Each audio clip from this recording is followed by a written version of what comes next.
fat loss dan pembentukan badan dengan menambah massa otot ini berada di dua sisi yang berbeda.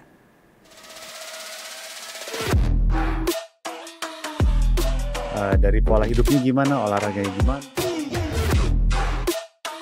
Saat kita ingin mengecilkan badan, itu kita fat loss, defisit kalori. Saat kita ingin membentuk badan dengan menambahkan massa otot di bagian-bagian tubuh tertentu, ya, itu kita harus makan lebih banyak untuk menunjang pertumbuhan otot. Jadi sebenarnya fat loss dan pembentukan badan dengan menambah massa otot ini berada di dua sisi yang berbeda. Saat fat loss, kita mau memangkas lemak sambil meminimalisir kehilangan massa otot yang berlebih.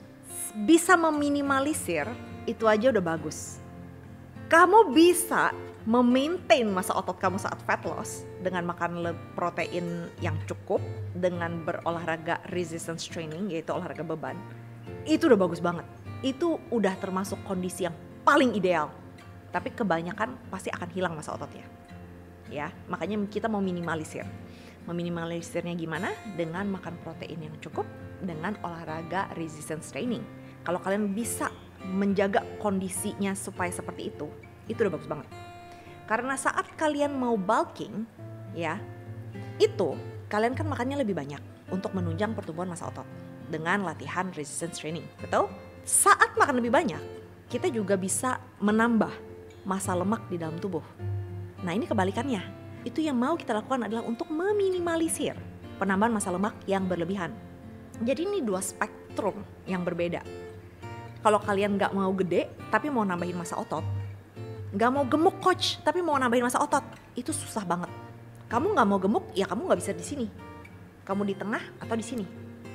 Tapi di tengah atau di sini bisa dibilang akan sulit banget untuk kamu menambah massa otot. Jadi memang harus pilih salah satu, diprioritaskan. Kita nih manusia maunya banyak ya. Mau bohai, gak mau gemuk. Mau teteknya gede, gak mau gemuk. Kita kalau fat loss, kemungkinan besar payudara kita akan mengecil. Karena payudara ini isinya adalah tisu-tisu lemak, jaringan lemak, ya. Jadi salah satu efek samping fat loss memang badan kita jadi ramping-ramping, lean gitu ya. Termasuk payudara kita juga bisa turun. Nggak semua orang, tergantung genetik. Tapi yang pasti untuk aku turun, mengecil ini. Itu sudah efek samping gitu ya dari fat loss, dan aku bisa terima, Coach Din juga bisa terima, ya udah. Gitu. Kasus-kasus di Instagram, di media sosial, di mana kalian melihat badannya bagus banget, ramping banget, tapi payudara bulat banget, itu ada kemungkinan besar mereka breast implant, guys. And that's okay, ya. Apalagi yang kerjanya seperti model gitu, memang mereka harus mempunyai badan seperti itu. Jadi that's just the way it is gitu loh.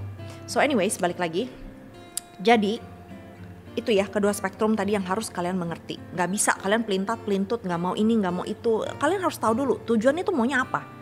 Kalau misalnya mau menambahkan massa otot untuk meningkatkan metabolisme, ya kan, untuk membuat pabrik pembakaran lemak kita ini lebih efisien, memang itu that's the way to go. Tambahkan massa otot, berarti makannya lebih banyak, tambah massa otot, nanti baru kita cut lagi.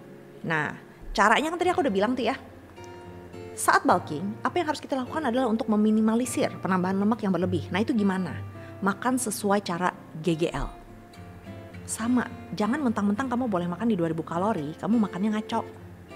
Tetap karbohidrat yang cukup, serat yang cukup, protein yang cukup, lemak yang cukup, semua seperti biasa. Seperti saat kamu defisit kalori, tapi kuantitasnya dilebihin aja. Itu namanya clean bulking. Itulah yang aku lakukan selama 1 tahun. Tahun 2021 aku melakukan itu.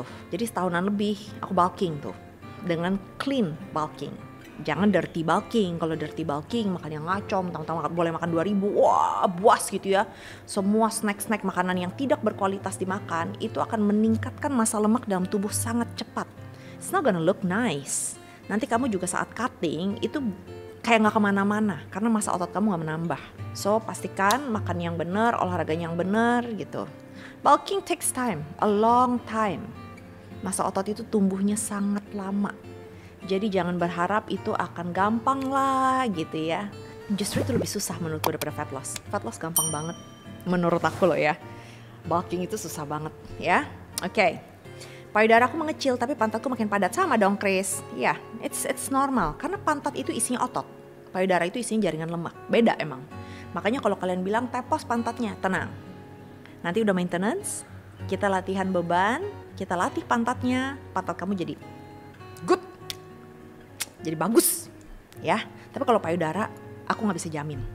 Ada orang habis kurusan payudara yang mengecil, saat mereka maintenance, makan banyak, ada yang bisa menambahkan ukuran payudara, ada yang tidak. Kayak aku, nggak terlalu sih, sama-sama aja, begini-begini aja. Aku udah terima. Aku udah terima ini, ya udah ini udah bagian hidupku. Yang penting pantat aku gedein, udah beres. Kalau payudara, I'm okay. Dulu payudara aku cup C, lumayan montok gitu ya. Jujur waktu itu aku pakai baju sedikit wow. Sekarang dengan payudara yang lebih kecil, I take comfort in knowing aku kalau pakai baju jadi nggak wow, jadi nggak terlalu mencari perhatian, nggak terlalu mencolok gitu ya. So I'm actually ya udahlah, it's okay lah. Udahlah, it's okay lah. Udah turun banyak ini. Sekarang cuma cup B, turun 2 ukuran. It's bad, but it's okay.